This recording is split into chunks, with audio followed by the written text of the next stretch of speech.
Welcome back to SportsZone. I'm your host, Steven Lucero. Joining me, Zeke, Rios, and Colby, Platt, and we're going to talk about UFC Fight Night.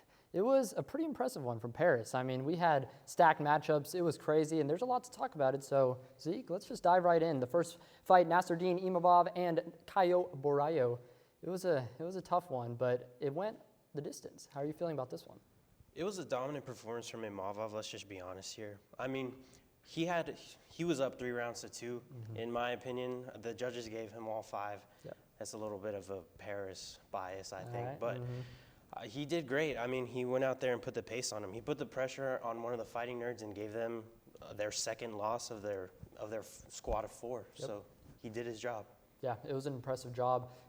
Colby, how are you feeling about that? It was a round 5 decision, but like he said, maybe he felt a little more dominant than that. Yeah, I agree with him. I mean, Imavov looked like he dominated the whole matchup. Again, maybe the judges gave a little bit of bias during Paris and France and whatnot. But, I mean, I feel like the 3-2 decision was fair. I mean, I know Borralho kind of held in there maybe just a little bit longer than people expected, but I think Imavov just proved that he was just a more dominant fighter. Yep, Imavov gets the win, and, cut it, slice it, however you want to. I mean, he takes it, and going forward, it feels like he's gained a lot of sudden momentum, especially in that middleweight class. Zeke, how are you feeling about him and his outlook going forward?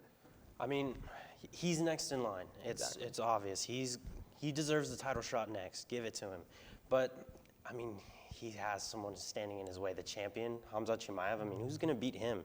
But I think he has some good stock going. He has a good sense of momentum, like you said. I mean, he just beat Adesanya. You don't just beat Israel Adesanya. I mean, only the greats do that, and Imavov did that, so does that mean he's one of the greats? Maybe. All right, we'll see. But like you said, he's next in line, Colby. And when you have a guy, though, like Khamzat Chimaev standing in your way, I don't know. I mean, that's not exactly the ideal most situation. Thrilling, next step. We talked a little bit about Chimaev last season on SportsZone during his match. I mean, he just was dominant. I mean, do you guys remember that one? It just was insane what he was able to do. I mean, you guys have guys bleeding, broken jaws, everything you can imagine because Khamzat Chimaev was in the octagon with you. Yep. Now, what does that matchup look like, Colby?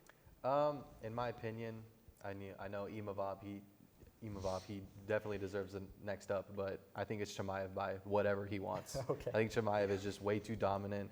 I mean, Imavov may stand a chance, and if he does win, it might be one of the best upsets I've ever seen. But I think Chimaev will maybe give him a round, but honestly, I think he wins by whatever he wants. Whenever he wants to win, that's where he'll end the match. All right, Zeke. I mean, I agree. It's honestly by whatever he wants. But I don't know. Adesanya came out recently in an interview, and he said that Imavov had some impressive wrestling, and he says don't count it out. So who knows? There could be a slim chance. I still want to see what happens after round 2. If Imavov can survive the storm of Chimaev, let's see what he does after round 2. Let's see if he can get Chimaev tired. And honestly, put Chimaev in your guard.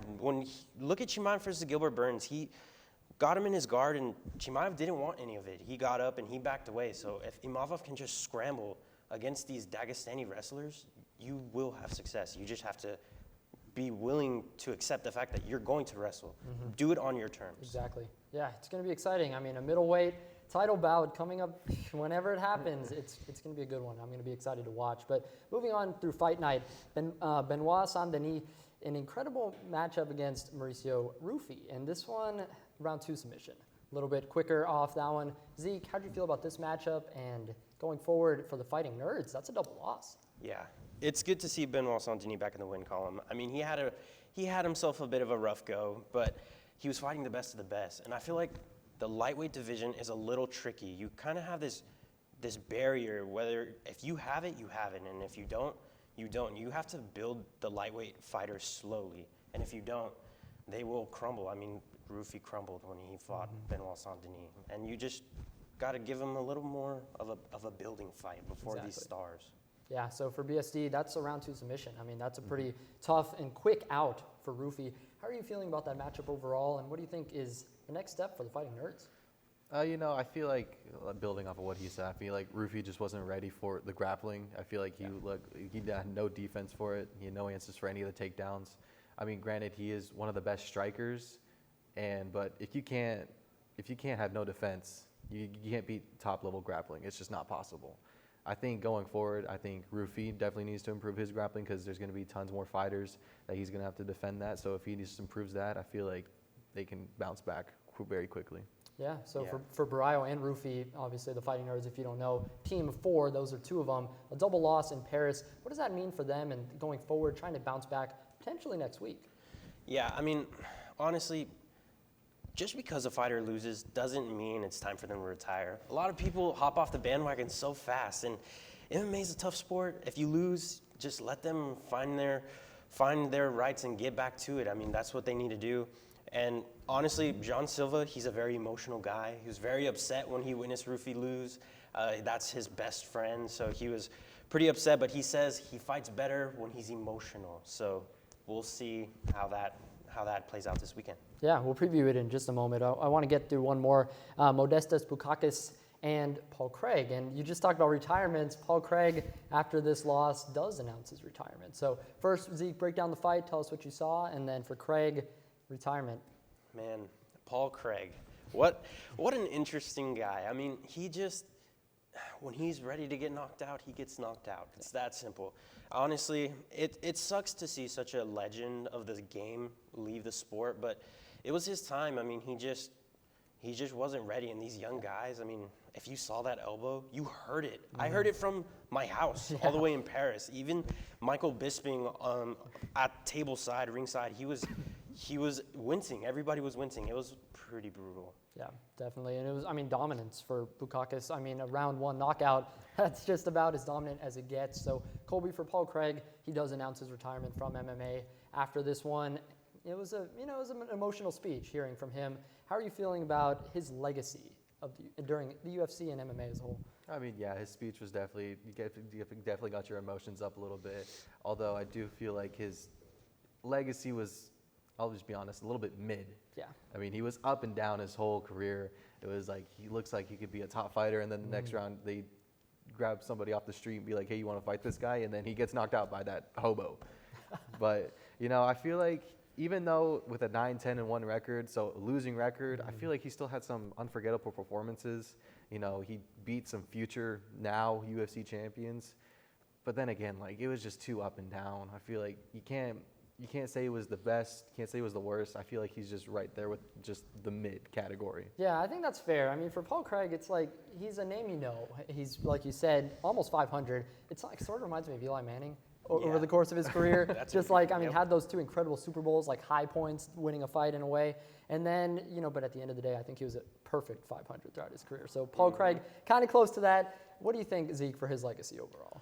I mean, honestly, it's like Colby said, it's just a lot of ups and downs, just riddled with inconsistency. I mean, you have this star grappler and you submit 3 light heavyweight champions, and then you fight some guy off the regional scene and you get knocked out. And honestly, once people realized, just don't get in Paul Craig's guard, and then you can knock him out because his chin is made of glass. I mean, it's rough. I mean, he just, over so many years, you just don't develop your striking and you want to stay in the UFC. I mean, what do you expect, Yeah, unfortunately, but that is a career for Paul Craig. But I do want to preview next week. It was an incredible weekend in Paris, but we got to talk about it. Jean Silva and Diego Lopez next weekend. I mean, a huge, huge bout for them two, and now a chance for some revenge for the Fighting Nerds. Can Silva get redemption? Colby, I'll start with you this time.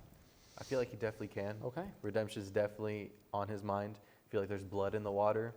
I feel like, along with Diego Lopez, I feel like they're both fighting for a chance to prove, like, hey, I'm next in line. Exactly. I mean, Diego Lopez coming off a championship loss earlier this year, and Jean Silva just looking like he's already just like the next guy. They're both going to just be proven to just get in there. They're going to get scrappy with it, and I think whoever comes out on top will get the next chance. Yeah, it's going to be a great one. What do you expect to see from that match, Zeke? And do you think that, or I'll ask you, which one do you think is next in line?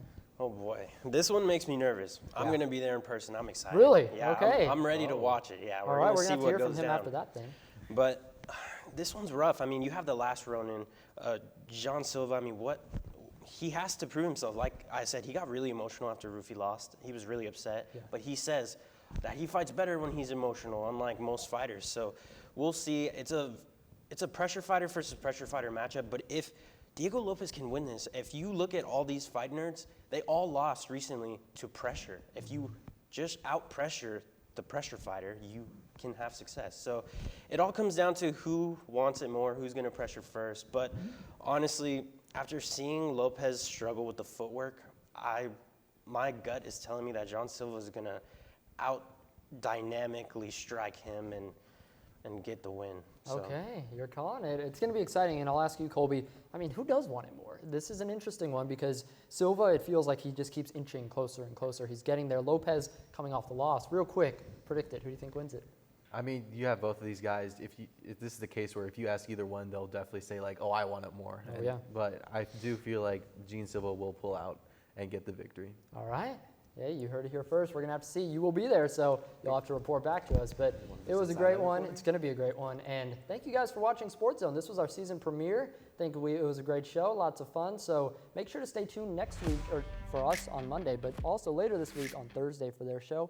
Make sure to follow us on our socials at NTTV Sports, and we'll see you guys next week.